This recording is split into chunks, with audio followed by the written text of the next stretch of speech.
যে ভিডিওটি আপনাদের আমি দেখাবো খুবই গুরুত্বপূর্ণ এবং এই গুরুত্বপূর্ণ তথ্য দেখার জন্য আমাদের চ্যানেলটিকে সাবস্ক্রাইব করবেন এবং নতুন নতুন ভিডিও সম্পর্কে জানতে পারবেন। ধন্যবাদ সবাইকে সাথে থাকার জন্য। ছোট্ট করে শুনে নিন, ভালো করে শুনে নিন বাবা, একটু বলি শুনুন। এই সংসারের কথা বলি মা, আমরা যে ছেলে মেয়ে সংসার আত্মীয় পরিজন নিয়ে জীবন কাটাচ্ছি, তারা আপনাকে ততদিনই ভালোবাসবে যতদিন আপনার ক্ষমতা থাকবে।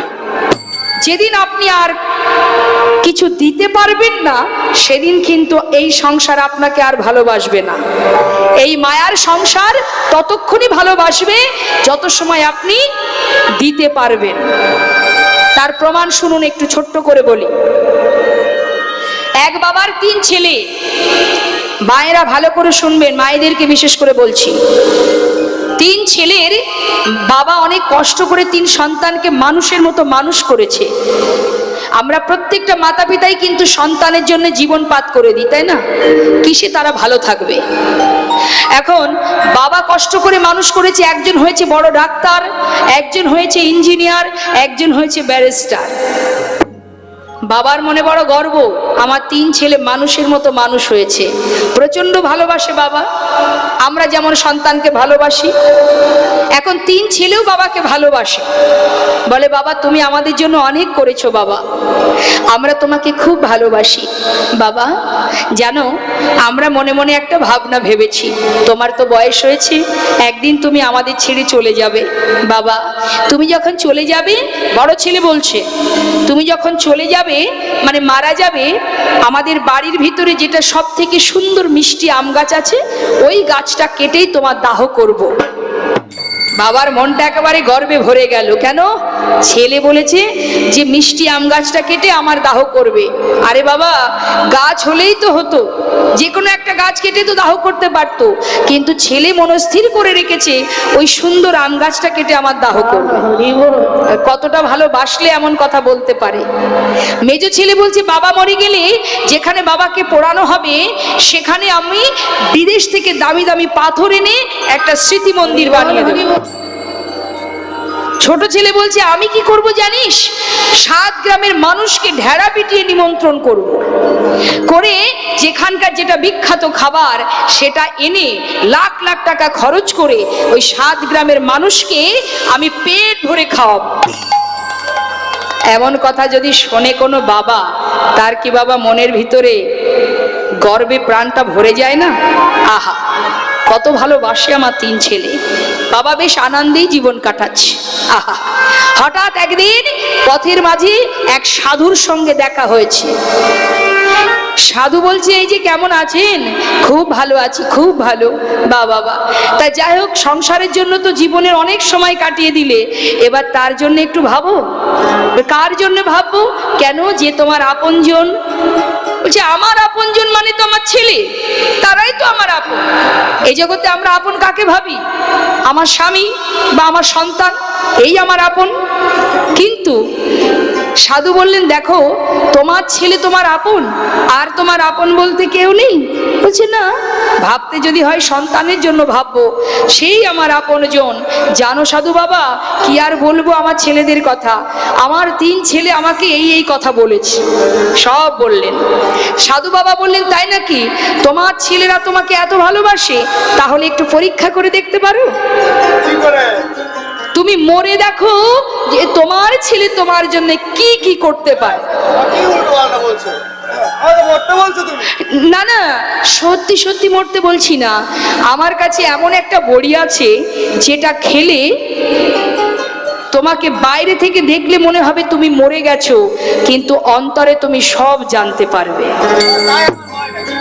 পরীক্ষা করেই দেখো এই সংসার, মায়ার সংসার তোমাকে কতটা ভালোবাসে। হরি বল। সাধুর কথা শুনে বাবা মনে মনে চিন্তা করছে যে এত তো করলাম সন্তানের জন্য, তাহলে একটু শেষ পরীক্ষা করে দেখি। বড়িটা হাতে করে নিয়ে ঘরে গিয়ে রাত্রে খাবার পরে খেয়ে ঘুমিয়ে পড়েছে। সকাল হয়ে গেল বাবা, 7টা বাজে, 8টা বাজে, 9টা বাজে, বাবা ঘুম থেকে উঠছে না। 3 ছেলে চিন্তায় পড়ে গেল, বাবা উঠছে না কেন, এত বেলা হলো এখনো দরজা খুলছে না। ডাকছে বাবা, ও বাবা, এত কখনো তো এত বেলা পর্যন্ত ঘুমাও না, কি হলো? দরজা খোলো। ও বাবা, চিৎকার করে ডাকছে, বাবা, ও বাবা দরজা খোলো। খুলছে না। তিন ছেলে চিন্তায় পড়েছে, সর্বনাশ, তবে কি বাবার কিছু হয়ে গেল? জোর করে দরজা ভেঙে ভিতরে ঢুকেছে। ঢুকে দেখছে বাবা শুয়ে আছে। ছুটে গিয়ে বাবার সর্বাঙ্গে ধাক্কা দিচ্ছে তিন ছেলে, বাবা ওঠো, কি হয়েছে তোমার? এখনো কেন ঘুমিয়ে আছো? বাবা তুমি সাড়া দিচ্ছ না কেন? বাবা তোমার কি হয়েছে? বাবা, বাবা তুমি কি হয়েছে তোমার? এমন করে শুয়ে আছো, কি হয়েছে খুলে বলো। বাবা তুমি ওঠো, কথা বলছো না কেন? তোমার কি হয়েছে? তিনজনে গলাটা জড়িয়ে ধরে চিৎকার করে কাঁদছে। ভগবান, বাবা অন্তরে কেঁদে কেঁদে বলছে, দেখেছো প্রভু, আমার সন্তানরা আমায় কি ভালোবাসে, আমাকে জড়িয়ে ধরে কাঁদছে। তিন ছেলে চিৎকার করে কাঁদতে কাঁদতে পাড়াপড়শি ছুটে এসেছে। বাড়ি ভর্তি লোকজন, সবাই হাই হতাশ করছে, আহা এত সুন্দর মানুষটা এত তাড়াতাড়ি চলে গেল। আত্মীয় স্বজনের ভিড় পড়ে গেল বাড়িতে, যেটা আমাদের সংসারে হয়ে থাকে মা। বেশ 2 ঘন্টা ধরে কান্নাকাটি হওয়ার পর এমন সময় বড় ছেলে দুই ভাইকে বলছে, ভাই কান্না বন্ধ কর। আর কি হবে কেঁদে? যে চলে গেছে তার জন্য মিছে কেঁদে লাভ কি? এখানেও লাভ খুঁজছে মা। যে বাবা কখনো নিজের কথা ভাবেনি, নিজের চিন্তা করেনি, কিসের সন্তান ভালো থাকবে, কিসের সন্তানের মঙ্গল হবে? আজ তার ছেলে মানুষের মতো মানুষ হয়ে আজ বলছে মিছে কেঁদে লাভ কি, কান্না বন্ধ কর।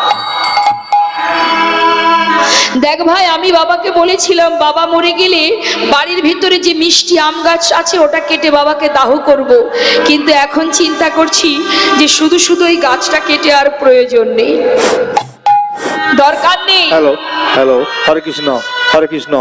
শালকা ঠাকুর দিকে যে সব ভদ্র ব্যক্তিগণ এসেছেন তাড়াতাড়ি ঠাকুর মন্দিরে চলে যান। শালকা ঠাকুর দিকে যে সব ভক্তরা এসেছেন তারা তাড়াতাড়ি আমাদের রাধাকুঞ্জজির মন্দিরে চলে যান। হরে কৃষ্ণ। মেজো ছেলে বলছে, দাদা আমি বাবাকে বলেছিলাম, বাবা কিন্তু সব কথা শুনছে মা। বলছে, দাদা আমি বলেছিলাম যে দামি দামি পাথর এনে বাবার স্মৃতি মন্দির করে দেব। এখন চিন্তা করছি দামি দামি পাথর এনে এত টাকা খরচ করার কি বা দরকার? যে চলে গেছে গেছে, এক কাজ করলেই তো হয়, ওই পাথর দিয়ে স্মৃতি মন্দির বানানোও যা, আবার বাঁশ আর দরমার বেড়া দিয়ে স্মৃতি মন্দির বানালেও সেটাও তো স্মৃতি মন্দির। আহা, বাবা সব শুনছে ছেলেদের কথা।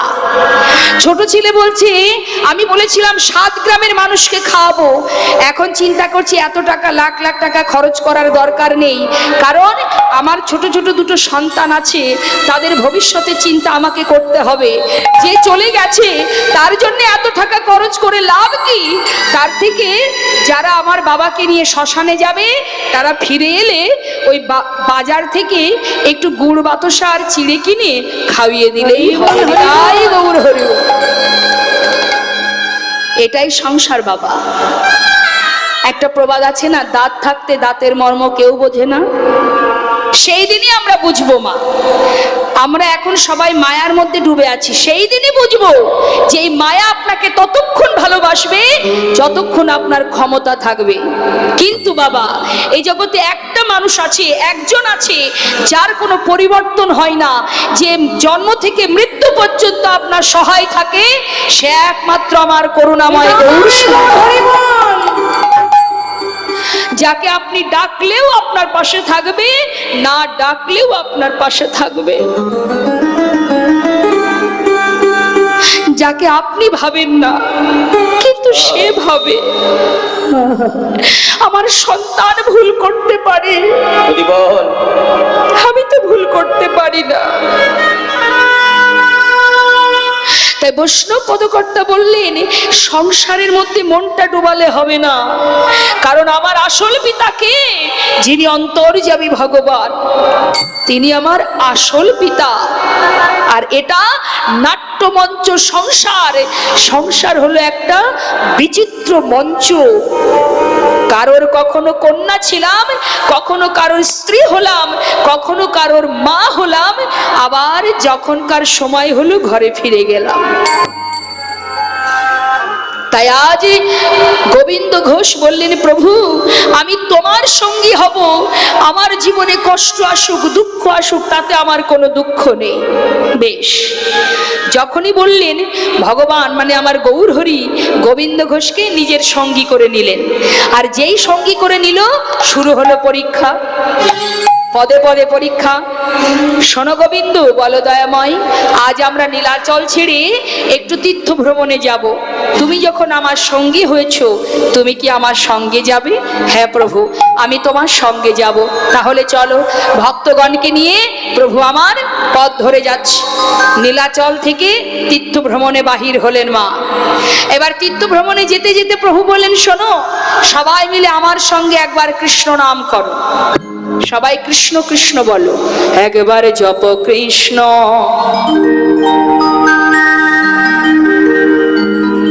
কহ কৃষ্ণ, তোমরা লহ কৃষ্ণে না, সবাই জপ কৃষ্ণ কহ কৃষ্ণ। একবার লহ কৃষ্ণ না, একবার জপ কৃষ্ণ কহ কৃষ্ণ, লহ কৃষ্ণ না, একবার জপ কৃষ্ণ কহ কৃষ্ণ। করিব। আমি যথা থাকি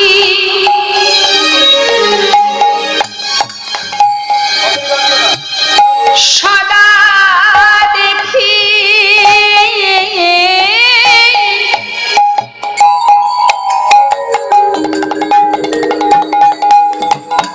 আজ আমার গৌর হরি কি বলছেন দেখুন, পিছনে দেখতে পাচ্ছেন তো আমার গৌর সুন্দর গোবিন্দের চরণটা কেমন করে ধরে আছে। গৌর হরি কি বলছেন, আমি যথা থাকি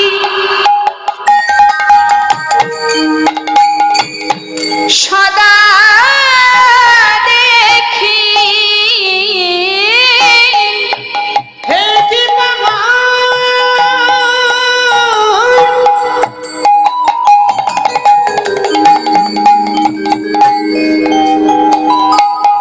হে কৃষ্ণ, তাই গৌর হরি একবার কৃপা করো করুণা,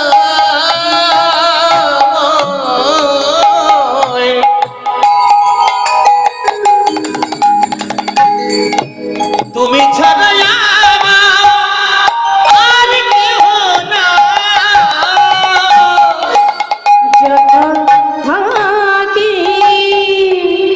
হরিবল হরিবল। সদা দেখি দেখি কৃষ্ণময়, কৃষ্ণময়, কৃষ্ণ ছাড়া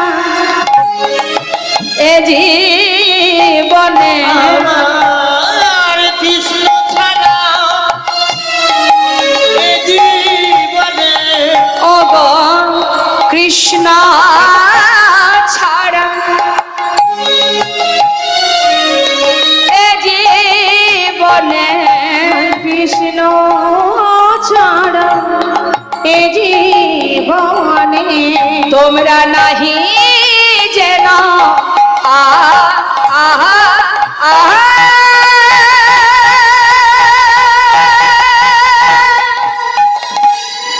একবার এবার জপ কৃষ্ণ কহ কৃষ্ণ লহা কৃষ্ণ নাম সবার বিদায় গৌর হরি বল হরি বল। একবার লহ কৃষ্ণের নাম গো জপ কৃষ্ণ লহ কৃষ্ণ। নিতাই গৌর হরি বল। যেই না প্রভু বলেছে তোমরা জপ কৃষ্ণ কহ কৃষ্ণ, ভক্তগণ বলছে প্রভু কৃষ্ণ নাম আমরা কেউ গাইবো না, কৃষ্ণ নাম গাইতে হয় তুমি একা গাও। তাহলে তোমরা কি গাইবে? আমাদের ভগবানকে গৌর হরি। তাই আজ ভক্তরা কি করছেন? আমরা সবাই করব, কেমন? হাত তুলুন, সবাই হাত তুলে একসঙ্গে গৌর হরি চলেছেন তীর্থ ভ্রমণে, আমরাও তার পাছু পাছু যাব। হ্যাঁ, সবাই মিলে হাত তুলে একসঙ্গে কি বলছেন ভক্তরা? গৌর হরি বল গৌর হরি বল হরি বল বল গৌর হরি বল গৌর হরি বল গৌর হরি বল হরি বল হরি হরি একবার গৌর হরি বল হরি হরি বল হরি বল বল গৌর হরি বল একবার গৌর হরি বল বল বল গৌর হরি বল গৌর হরি বল হরি হরি একবার গৌর হরি বল হরি হরি বল গৌর হরি বল হরি হরি একবার গৌর হরি বল বল বল গৌর হরি বল হরি বল বল গৌর হরি বল একবার গৌর হরি বল বল বল গৌর হরি বল হরি হরি বল গৌর হরি বল একবার হরি হরি বল হরি হরি বল হরি হরি বল গৌর হরি বল একবার গৌর হরি বল বল বল গৌর হরি বল গৌর হরি বল বল গৌর হরি বল। সকল ভক্ত গৌর নাম গাইতে গাইতে যাচ্ছেন, আর আমার গৌর হরি কৃষ্ণ নাম গাইতে গাইতে যাচ্ছেন। কিন্তু কি হলো মা?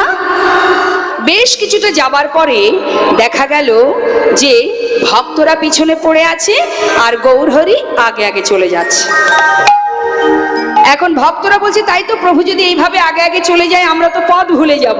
তাই পিছন থেকে চিৎকার করে ডাকছে গৌর হরি। যেই না চিৎকার করে ডাক দিয়েছে গৌর হরি পিছন দিকে তাকিয়েছে। একটু দাঁড়াও না, এমন ভাবে চলেছো আমরা তো পথ ভুলে যাব। গৌর হরি ভক্তের কথা শুনে দাঁড়িয়ে পড়েছে। তাহলে এখান থেকে আমরা কি শিক্ষা পেলাম মা? যে ভগবান ভক্তের জন্য অপেক্ষা করে।